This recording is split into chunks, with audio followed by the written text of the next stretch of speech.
Hello friends, आप सब कैसे हो। आई होप आप अच्छे होगे। आज है 8 जनवरी। आज हम अब द हिंदू एनालाइज करेंगे इन हिंदी।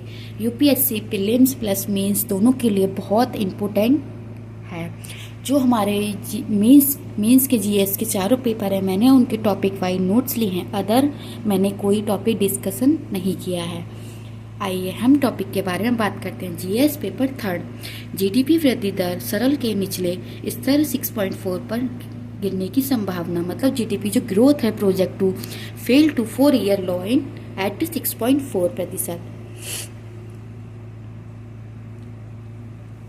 ये हमारा बहुत इंपॉर्टेंट टॉपिक है जिससे हमारे रिलेटिव क्वेश्चन मेंस पेपर में आ चुके हैं। हम उनके बारे में भी बात करेंगे। राष्ट्रीय सांख्यिकी कार्यालय एनएसओ भारत का वास्तविक सकल घरेलू उत्पाद जीडीपी चालू वित्तीय वर्ष में 4 साल के स्तर 6.4 की दर बढ़ाने की उम्मीद है, जो 2023-24 के 8.2 से कम है।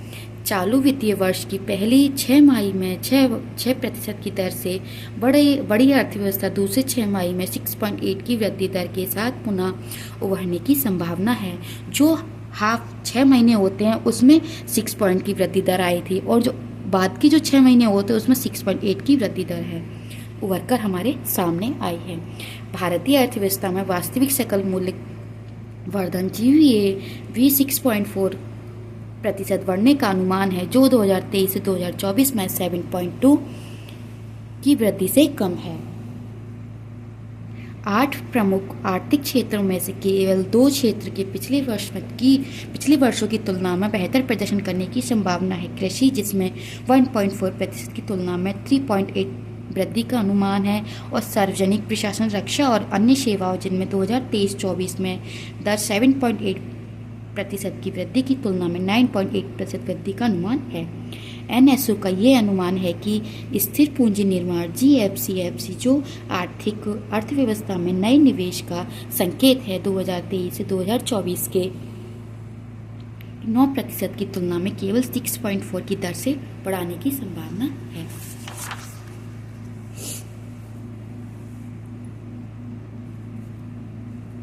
एनएसओ वास्तविक जीडीपी या स्थिर कीमतों पर जीडीपी का स्तर वित्तीय वर्ष में 2024 में 184.88 लाख करोड़ होने का अनुमान है, जबकि 2023 से 2024 के लिए जीडीपी का अंतिम अनुमान 173.82 लाख करोड़ था।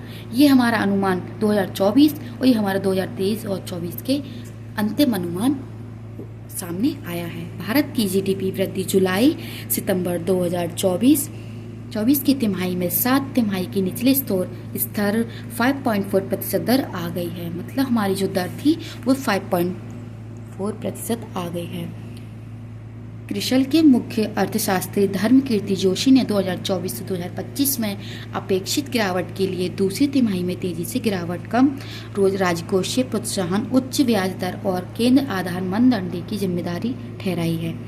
जीडीपी किस देश में एक निश्चित अवधि में है?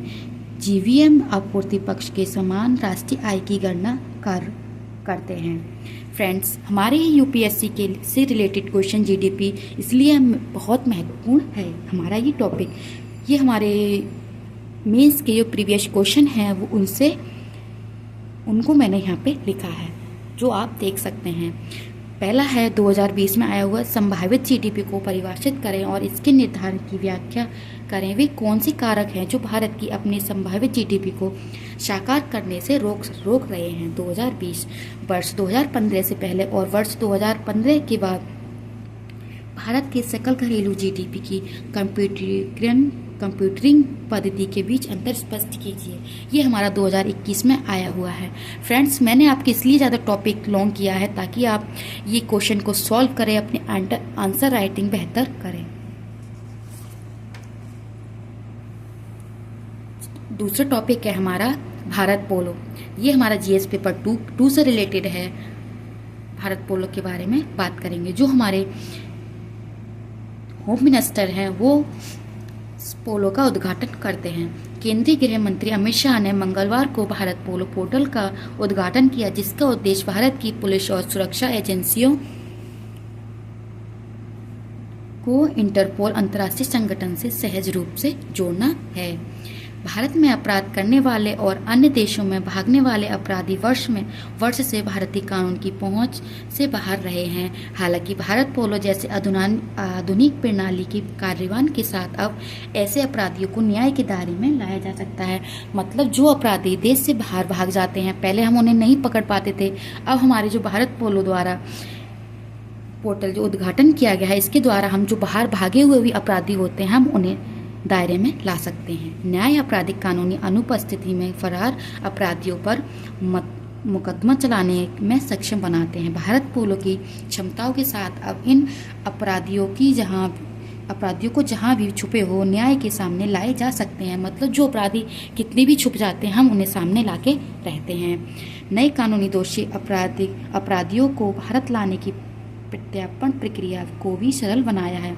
सीबीआई भारत पोलो को लागू करना और इसे जर्मनी स्तर पर उपयोग करने के लिए व्यापक प्रशिक्षण सुनिश्चित करने का आग्रह किया। इस पोर्टल को सीबीआई द्वारा विकसित किया गया है। भारत पोलो के 5 मंडलियों कनेक्ट, इंटरपोल नोट्स, संदर्भ संसाधन किए हैं। इन मंडलियों के माध्यम से भारत पोलो सभी भारतीय कानून प्रवर्तन एजेंसियों को एक तकनीकी मंच प्रदान करता है।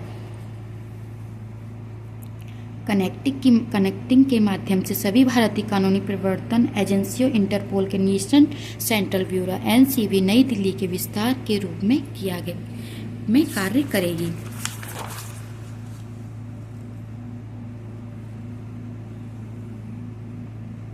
इसके जरिए भारत और विश्व में अपराधिक को तेजी से पता लगाने के लिए एक वैज्ञानिक तंत्र उपलब्ध होगा। जीएस पेपर 2 का हमारा दूसरा टॉपिक, सूचना आयुक्त की नियुक्ति में देरी पर सर्वोच्च न्यायालय की फटकार। जो हमारे सुप्रीम कोर्ट है उसने फटकार लगाई है हमारे न्यायाधीश के लिए। एससी न्याय सूचना के अधिकार अधिनियम आरटीआई के तहत नागरिकों के अधिकारों पर निर्णय लेने वाले सूचना आयुक्त की नियुक्ति के केंद्र और राज्य द्वारा लगातार देरी पर नाराजगी जताई है। मतलब जो फटकार लगाई है वो अधिकार के निर्णय सूचना वाले लेने आयुक्त की बारे में लगाया। मतलब ऐसी जो सूचना के अधिकार अधिनियम के तहत किया है। अगर इस पारदर्शिता विधि संस्था में काम करने के लिए लोग ही नहीं होंगे तो इसे बनाने का क्या मतलब था।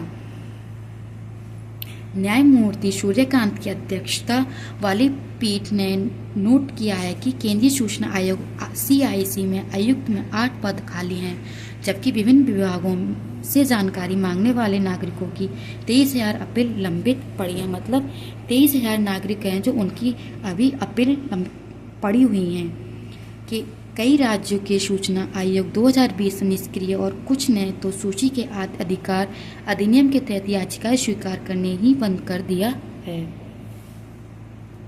सरकार को आग्रह किया है कि सूचना आयुक्त के रूप में नियुक्तियों में अक्सर केवल नौकरशाही से जुड़े लोगों का ही चयन किया जा सकता है।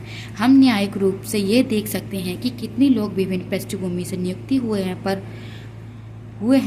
पूरा आयोग एक ही प्रकार के उम्मीदवारों से भरा हुआ है। मतलब जो पूरा उम्मीदवार है वो एक ही आयोग से भरा हुआ है।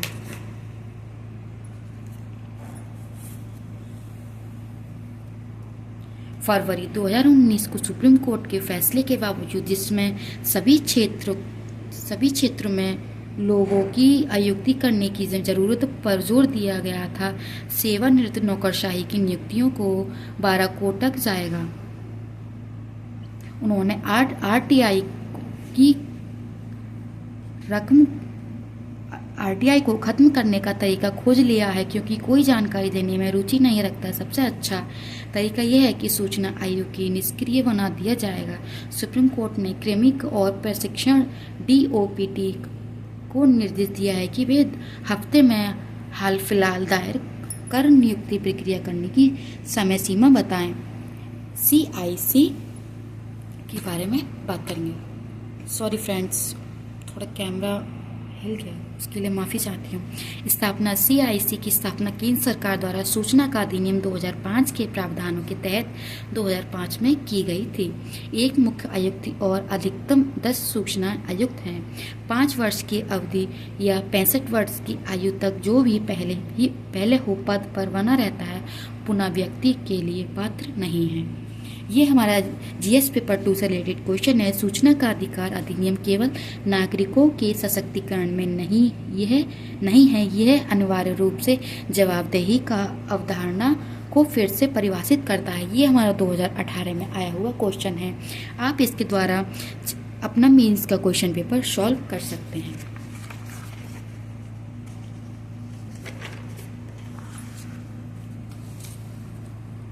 भारतीय Pravasi Divas to begin today in Odisha. 70 देशों से आए 3000 से अधिक प्रतिनिधि ओडिशा में 18वीं वर्षीय प्रवासी दिवस डीवीटी में भाग लेने पहुंच चुके हैं। ये हमारा प्रवासी भारतीय दिवस के बारे में बात करेंगे जो ओडिशा में मनाया जा रहा है। और यहाँ पर ये हमारा 18वें प्रवासी दिवस मनाया जाएगा। पिछले संस्करण जनवरी 2023 में मध्य प्रदेश सरकार के साझेदारी में इंदौर में आयोजित हुआ था। विषय विकसित भारत के निर्माण में प्रवासियों का योगदान। त्रिनंद और टोबागो गणराज्य के राष्ट्रपति कनिष्ठ कार्ल कांगुलो 18वीं पीवीडी की मुख्य अतिथि होंगे। मतलब जो कस्टेन कर्लर कलांगू ये 18वीं के मुख्य अतिथि हैं। वर्चुअल माध्यम से सम्मेलन को संबोधित करेगी।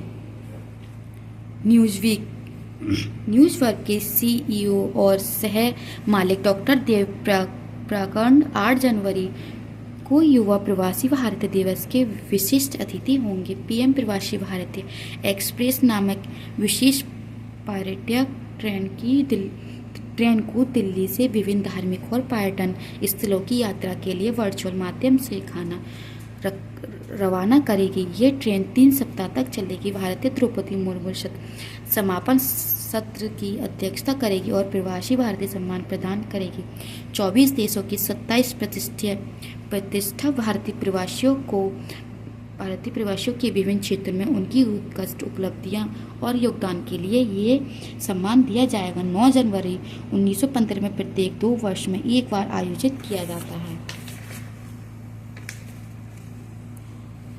जीएस पेपर 3 भारत और अमेरिका मिलकर नौसेना के लिए इंटरऑपरेबल सोलर वायु का निर्माण करेंगे। भारत और अमेरिका ने भारतीय नौसेना के लिए अर्शी डोमन आर्यवर्णस UDA हेतु अमेरिका सोलर वायु के सह उत्पाद पर सहयोग की घोषणा की है। ये समुद्र के नीचे उपयोग होने वाले उपकरण हैं जो गहराई में छुपे पनडुब्बियों का पता लगाने में कारगर होंगी। अल्ट्रा मैट्रीटाइट UM और भारत डायनामिक्स लिमिटेड VDL का उपयोग किया जाएगा। 2022 में शुरू हुई US India inter initiative on critical and image technology ICET के तहत अल्ट्रा मैट्रीटाइट और VDL की टीम भारतीय महासागर को विशेष परिस्थिति के अनुसार सोलर वायु तकनीक का काम करेगी। भारत ने हाल के वर्षों में अमेरिका से कई प्लेटफॉर्म खरीदे हैं जिनका उपयोग अन्य क्षेत्र देश विदेश रूप में ऑस्ट्रेलिया और जापान द्वारा भी किया जाता है। फ्रेंड्स, आप सभी को नोट्स कैसे लगे कमेंट सेक्शन में बताना एंड वीडियो को ज़्यादा से ज़्यादा लाइक करना, शेयर करना, सब्सक्राइब करना ना भूलें। मैं आपको एक बार दिखा देती हूँ ताकि आप अच्छे से नोट्स बना सकें।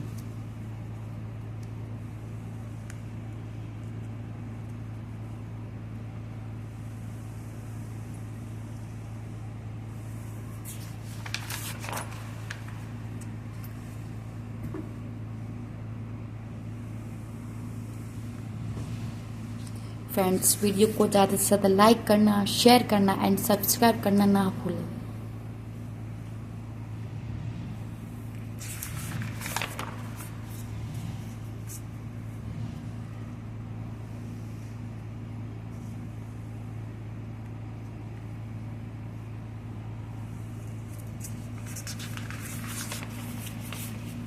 एंड उसके लिए मैं आपका बहुत बहुत धन्यवाद करती हूँ। Thank you.